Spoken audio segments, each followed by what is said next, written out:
Hi అండి. ఇవాళ అరటికాయ చింతపండు పులిపేసి కూర చేసుకుంటున్నాం.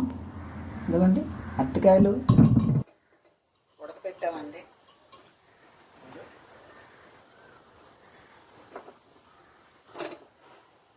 ఎందుకండి ఉడకబెట్టిన అరటికాయని తొక్కలా తీసేస్తున్నాము.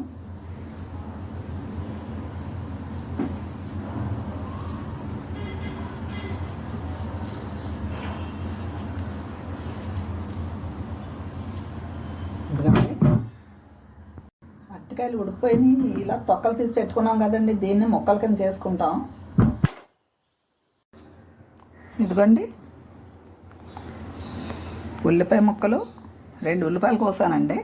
3 అరటికాయలకి ఒక 6 పచ్చిమిరపకాయలు, 1 స్పూన్నర అల్లం వెల్లుల్లి పేస్టు, 1 స్పూన్ ధనియాల పొడి, 1 స్పూన్ జీలకర్ర పొడి, 1 హాఫ్ స్పూన్ ధనియాల పొడి, 2 స్పూన్లు కారం, ఒక 5-6 రూపాయలు కరివేపాకు, 3 అరటికాయలు, ఒక 6 టమాటాలండి, చింతపండు పిసికి పెట్టుకున్న చింతపండు పులుపు.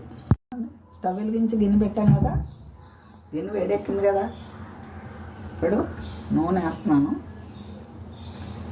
ఇది ఆవ నూనె అండి, ఆవాల నూనె.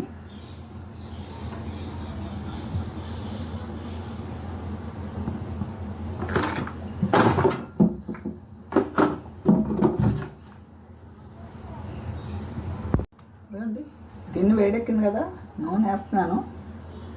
ఇది ఆవాల నూనె అండి, ఆవ నూనె. నూనెలు అన్నీ కల్తీలు వచ్చేస్తున్నాయి కదండి. ఇప్పుడు కొబ్బరి నూనె ఎక్కువగా ఆవ నూనె వాడుతున్నారు. మేము కూడా దీన్ని అలవాటు చేసుకుంటున్నాం. ఆయిల్ వేడెక్కిపోయింది కదా, ఇప్పుడు కోసి పెట్టుకుని ఉల్లిపాయ ముక్కలు వేస్తున్నాను.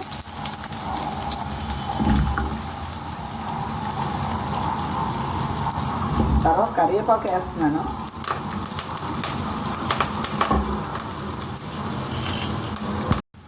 ఇప్పుడు పచ్చిమిరపకాయ ముక్కలు వేస్తున్నాను. అవి వేగుతున్నాయి కదా, ఇప్పుడు అల్లం వెల్లుల్లి పేస్ట్ వేస్తున్నాను. వేగినాయి కదా, ఇప్పుడు కోసి పెట్టుకున్న టమాటా ముక్కలు వేస్తున్నాను. టమాటాలు వేసి పెరిగిపోయినా సరే నేను ఎక్కువ కోసేస్తున్నాను, ఎందుకంటే దీనికి టమాటాలకి ఎక్కువ అలవాటు పడిపోయాను.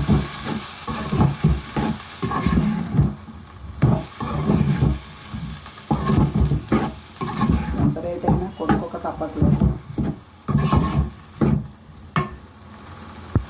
ఏగడం కోసం ఉప్పు ముందే వేసేస్తున్నాను.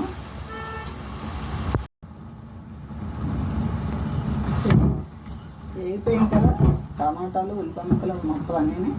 ఇప్పుడు అరటికాయ ముక్కలు చేసుకుని పెట్టుకున్నాం కదా, ఇది వేస్తున్నాను. తర్వాత 2 స్పూన్లు కారం, 1 స్పూన్ ధనియాల పొడి, 1 స్పూను జీలకర్ర పొడి, 1 హాఫ్ స్పూను పసుపు.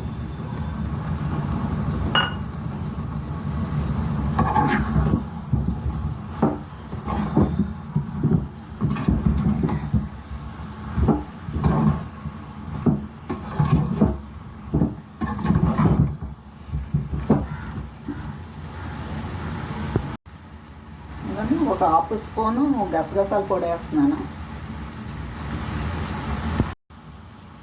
ఇది మొత్తం మసాలా, ఉప్పు, కారం అన్నీ పట్టాయి కదా ముక్కలకి. ఇప్పుడు పిసికి పెట్టుకున్న చింతపండు పులుపు వేస్తున్నాను. చింతపండు కొద్ది నల్లగా ఉంది.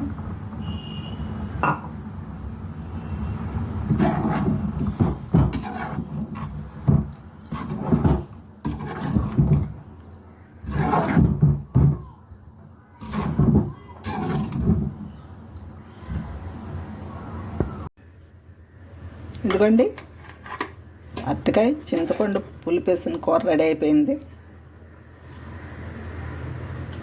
మీకు నచ్చితే ఒక లైక్ కొట్టండి, సబ్స్క్రైబ్ చేసుకోండి.